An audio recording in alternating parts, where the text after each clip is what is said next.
What do you think when you look back and see what you did then and how far you've come and everything that's happened? It's been 15 years since that song was released, which is amazing. You're a wee boy.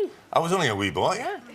Yeah. But it's amazing how much time passes and so quickly. Yeah. So we've got to live life right now, in the now. And all the kind of different things you've done. You know, when you set out there to be a pop star, did you ever think you'd be a West End musical star? I've always loved being able to share whatever it is that I'm experiencing or whatever character or role or song that I'm currently embracing with the audience. And I just want to thank everybody for supporting me on my journey and for giving me the chance to do what I love Well, and there to be you able are to entertain people. So thank you. Thank you so much. That was a picture of you in Funny Girl. Yes. So tell people if they don't know the story of Funny Girl, just briefly. So Funny Girl, we're on tour right now with the amazing Sheridan Smith and Natasha Barnes. Funny Girl, it's now the 50th anniversary of the Barbra Streisand classic, one of the most beloved Oscar-winning films and a stage show that made Barbra Streisand famous. It was actually the show, Fanny Brice, the character, the real-life character of the ugly duckling to swan story that has now given us an Olivier Award nomination for the best revival of a musical. And 50 years on from the original, it's lighting up audiences, and we had a sellout run that 6 months sold out in 45 minutes. Wow. And it's a long tour, isn't it, Darius? I mean, it's March, starts in March. Yes, we've started now. We were in Bristol last week. We're in Stoke this coming week. And we're going to be all up and down the UK over the course of the through till August. Till August, so come and see us. We'd love to. Isn't it incredible that shows like Pop Stars and Pop Idol can just take you... I mean, 15 years you've been doing this. Yeah. We're so lucky. Right? We are so lucky. I feel so lucky. I know, we really are blessed. We're very, very lucky. From Britney Spears to all the way through to doing stuff that's been nominated for awards. It's really, unbelievable. really fun. So you mentioned Sheridan Smith, and so Sheridan and Natasha J. Barnes share the role, don't they? So you're with Natasha; she's your leading lady. I've performed with both, which is amazing. I originated the show with Sheridan, and now we have the joy of having two leading ladies. One who she was the understudy. I mean, Natasha had never had the chance to be able to perform in such a way before. She is not originally professionally trained, so I share that with her. And I was standing on stage with her the night that she came on. It was the first time that we performed together. She hadn't had a run-through from beginning to the end at all. Can you imagine? No. And so the front page of the Daily Mail, when the Daily Mail said A Star Is Born, they hit the nail on the head because she's amazing. And Sheridan, she's one of the youngest actresses ever to have an OBE, double BAFTA winning, double Olivier winning.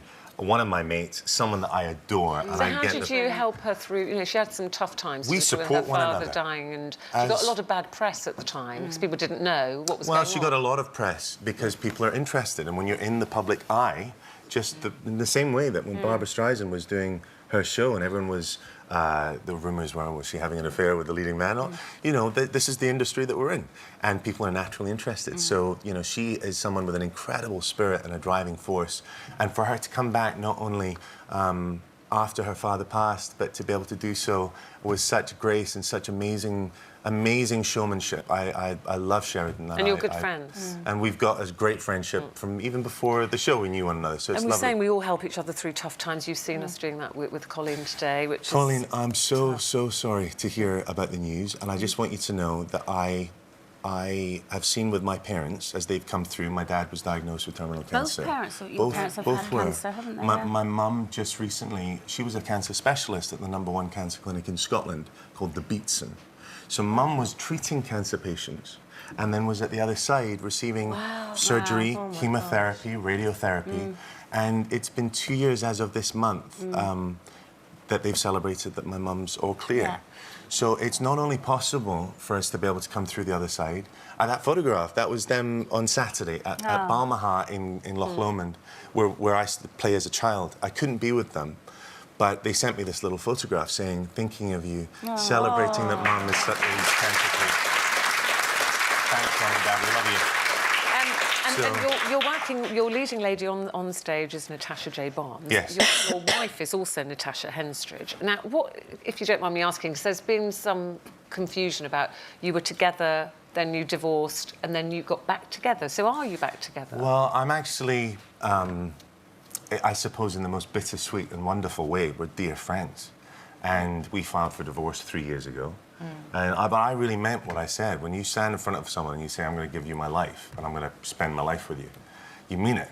And if you don't, you shouldn't be in it. So get out. So I meant it. And when I said those vows, I just see too much in the world around me where people just give up. And I don't believe in that. I believe What do you think we were talking about the no-blame divorce then, right, if you're in an unhappy marriage? I think it's great if people, when they love one another, when they commit to one another, if they work at it, you've got to work at it. Nothing worth having in life comes easy. So I believe in going back and saying, OK, well, can we do therapy?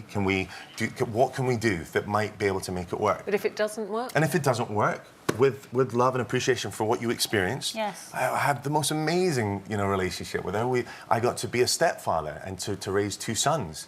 And I got to the gift of being able to be in a position where I was, the head of a family that travelled and did wonderful things in the world. But you're not. So you got back and then it didn't work. Well, so we tried to make it work, now. and we've separated and we're divorcing, but in the best way and as friends. You're still As friends. Yeah.